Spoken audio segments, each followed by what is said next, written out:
I'm going to call that my overture.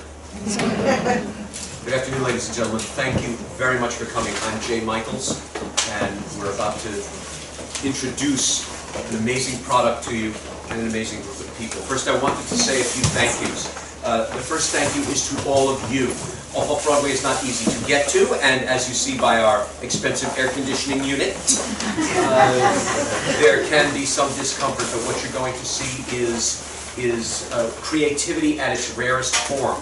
The Off-Broadway movement, which started in the 1960s, revolutionized the theater. Some of you may have seen musicals like Little Shop of Horrors and A Chorus Line. They all began off-Broadway. There are theaters such as this one, like La Mama, the American Theater of Actors, Cafe Chino, and many others, that changed the course of the American theater. Most of them are gone in one form or another. La Mama is still alive, though its owner is not. American Theater of Actors is still going with us, and 13th Street is still with us. These are the founders of all studio theaters, of off-Broadway, of all creativity in terms of New York. So thank you so much for coming and sharing in the history of this place. I'd also like to thank our cast. You're going to see your friends, your family, your students, your colleagues, etc. They right now are donning makeup and costume after researching characters that were written for the 1930s. They have spent weeks rehearsing numbers that they've heard of, that they've never heard of, that were around before they were born, from shows that they've never heard of. So they now are tackling characters and music for your enjoyment, and I give them so much credit, and I say thank you and congratulations to them. You have been regaled by a fine pianist, by Mitchell Chang, our musician for the evening. He is our pianist and accompanist.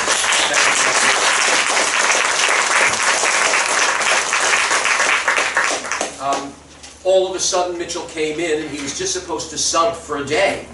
And then we had a change of staff, and our artistic director basically said to him, "Would you like to stay?" For how long? Forever.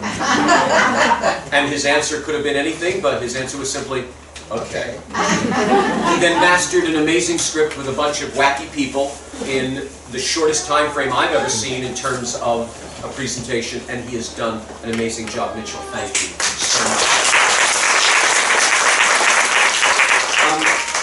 This is a class. The one thing to mention, this is a class. And that's a sound I usually hear when I teach college, so thank you very much. I'm feeling much better. Around midterm time, that's exactly what I'm hearing. And finals, forget it, it's at the top of their lungs. Anyway, this is a class. You are here to see a performance, but this performance is a class. It is weeks and months of study, of learning, of research, of care, and it is basically the final exam. It's a year of study. It's a year of study. Oh, it seemed like 10 years. Thank you. It is a year of study. And what do you have when you study? You have teachers. You have teachers. I am on this stage, and I've been in the industry for over 40 years. And I thank my teachers, Nina Picula, Jonathan DeZick, B. Ferraro, Edward Greenberg, and the great Raymond Gasper, who gave me my love of Shakespeare. I would like to thank another teacher who has done an amazing job, another of my teachers. This teacher has taught me more than just the arts.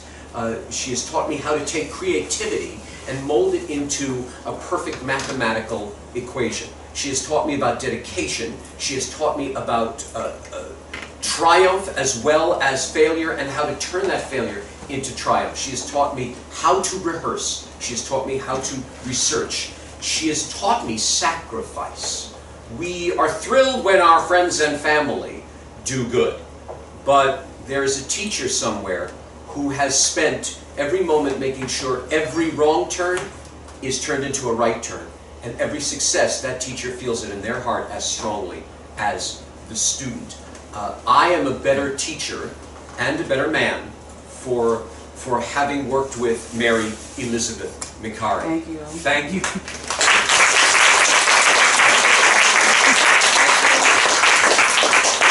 What Mary has done for the lunatics that you call family and friends, I can't even put into words. A quick bit of business. There are no refreshments necessarily in the lobby. Welcome to Off-Broadway.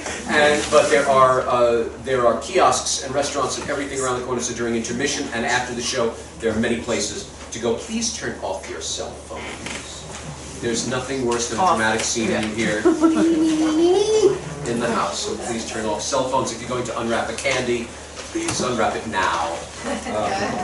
And since I am also an educator, I wanted to share with you a bit of education. There are two things to discuss in the theater that every audience should know. Number one, in the days of the Romans, when the conquerors would come home, they needed to show them their respect and their admiration and their power. So many times they would wave, they would move their togas, they would snap their fingers.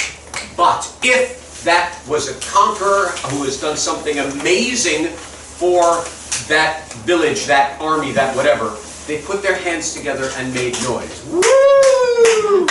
And it eventually became known as clapping. Now, we take the second level. Here's something you may not know. In the days of Shakespeare, the cheap seats were the ones right against the stage because everyone had to stand. There was no seats. You stood for the 5 hours that it took to do Shakespeare. The royalty had seats up in the balcony. And they needed to show something more than this to prove that they were impressed and happy with it. So they hearkened back to a Latin term, which is ovia. Ovia means a personal sacrifice. So what they would do, since everyone was standing, they would personally sacrifice their chairs. They would rise, and then they would applause. And so their ovia was to give a standing ovation. So at the end of the show, please be Roman, and please be Shakespearean. Thank you all very much for coming.